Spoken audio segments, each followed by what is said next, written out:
Want more efficient and flexible ways to create and publish schedules? Shifts in Microsoft Teams offers time-saving options to reuse schedules from Excel.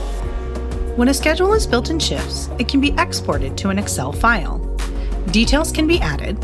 Then, the file can be re-imported into Shifts to use for the next week's schedule.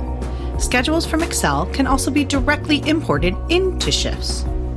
To begin the export process, go to the ellipses to select Export Schedule. After exporting, select the downloaded Excel file to open. All the data can be seen from the schedule and changes can be made to the whole sheet. For example, find the date of the schedule that needs to be copied and replace it with the new schedule date. Notes specific to certain shifts can also be updated. After the changes are made, hit Save and return to Shifts in Teams. The updated spreadsheet can be imported from the same location where it was exported from. Just select Import, then Upload File. Choose the file that was just updated in Excel, then Open.